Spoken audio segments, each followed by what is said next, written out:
สวัสดีกับคืนเข้าสู่การเรียนภาษาอังกฤษของพวกเราอีกครั้งหนึ่งเนาะจากกันมาได้หลายมื้อสมควรแล้วที่ข้าพเจ้าบ่ได้มีเวลามาสอนแต่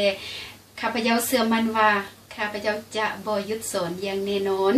มื้อนี้ข้าพเจ้าขอนำเสนอภาษาอังกฤษการออกเสียงแบบง่ายๆแต่พวกเราอาจจะมองข้ามไปก็ได้อย่างเช่นว่าการที่เอาสองคำย่อมาเป็นคำเดียวนะแล้วเขามักจะเว้าผิดทึกๆไปนั่นแหละเนาะบอกว่าแต่ข้าพเจ้าเองก็เว้าผิดเช่นเดียวกันแต่มื้อนี้พวกเรามาเรียนน้ำกันเนาะตัวอย่างว่าคำว่า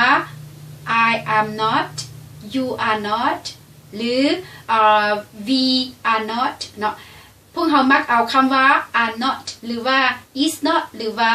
am not เหล่านั้นมาเข้ากันเนาะเพื่อให้มันสั้นเข้าเนาะแล้วบรรดาคำเหล่านั้นพวกเราออกเสียงที่ผ่านมาถูกต้องแล้วหรือบ่เนาะพวกเรามาเรียนน้ำกันมื้อนี้เนาะแล้วบรรดาคำที่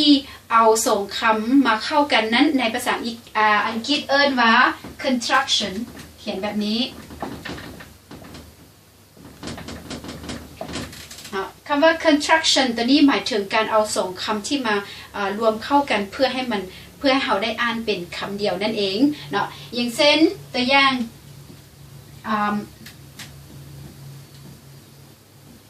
คำว่า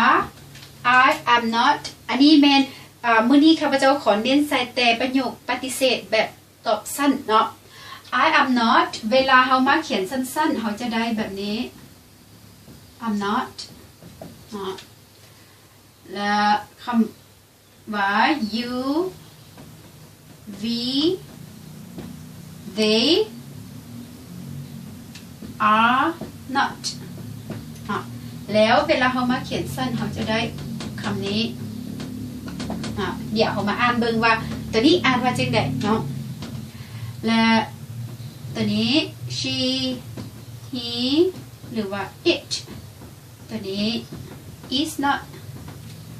แต่ว่าเวลาเรามาเขียนสั้นเราจะได้แบบนี้โอเคอันนี้เมนประโยคปฏิเสธที่มี verb be อยู่นำนะแล้วที่ผ่านมาพวกเราพากันอ่านว่าจังได๋เนาะอันนี้น่าจะอ่านง่ายๆเชื่อว่า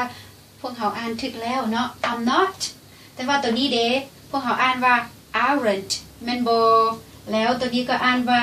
isn't แม่นบ่เนาะคันว่าเราอ่านว่าจังซั่นมันก็ได้อยู่แต่ว่ามันยังบ่ทันถูกต้องเทื่อเนาะตัวนี้เพื่อให้มั่นใจว่าเราอ่านถูกเราต้องไปเบิ่งการเขียนเสียงของมัน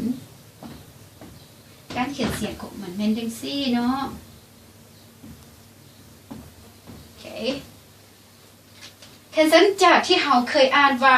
aren't คำว่า aren't มันจะมีอยู่2พยางค์แม่นบ่แต่ว่าจาก2พยางค์นี้เราจะเหลือเพียงพยางค์เดียวก็คือคำว่า aren't แล้วเวลาเรามาเว้าเป็นประโยคเราจะได้จังซี่ you aren't we aren't they aren't เท่านั้นจะบ่แม่น you aren't we aren't they aren't บ่แม่นแบบนั้นเนาะส่วนว่าตัวรูปนี้ก็อ่านถึกอยู่แต่ส่วนหลายแล้วในภาษาลาวพวกเขามักจะออกไปทางตัวซอหลายกว่าตัวแบบนี้เนาะตัวนี้เป็น she isn't he isn't and it isn't เนาะโดยที่เขาจะอิงใส่เสียงตัวนี้เนาะโอเคขั้นต่อไปคำว่า aren't ให้เปลี่ยนเป็น aren't คำว่า isn't ให้เปลี่ยนเป็น isn't โอเคแล้วนอกจากนั้นยังมีอีก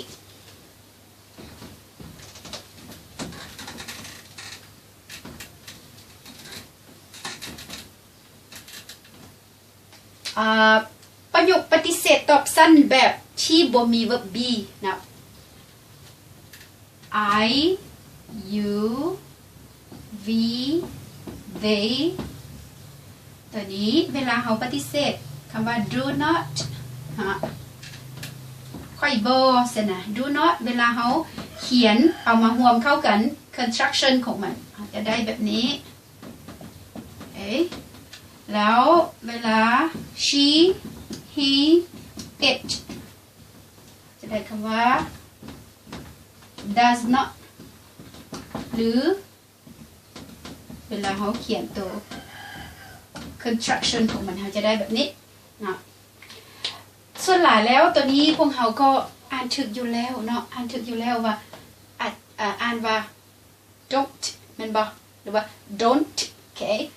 แล้วแต่เนาะการเขียนเสียงของมันเป็นจังซี่อูโอลืมแล้วติเนาะการออกเสียงสระคู่อูโออันนี้เป็น do มันบอกแล้วเติมตัว n ใส่เป็น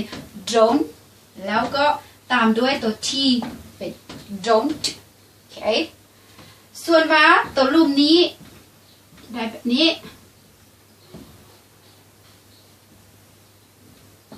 โอเคจือบอันนี้เป็นเสียงสระเดียวที่ออกเสียงว่าอะเสียงสั้นๆเนาะเมื่ออะใส่ตัวดีเป็นดะ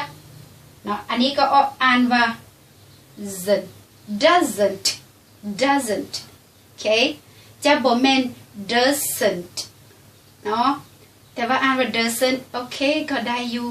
แต่ว่าลองผันให้มันเบาแจ้งจะดีกว่าบ่เนาะบัดนี้พวกเราลองมาอ่านอีกทีนึงเนาะ I don't เนาะถ้าเขาจะเน้นตามเสียงตัว n เนี่ยนี่จะออก don't เนาะสระโอนแต่ถ้าหากเราฟังคนต่างประเทศเว้าเขาจะเว้าคำว่า don't เนาะเขาจะเว้าเป็นสระองหลายกว่าเนาะคันซันข้าพเจ้าก็ลึงออกเป็นสระองหลายกว่าสระโอนเนาะyou don't we don't and they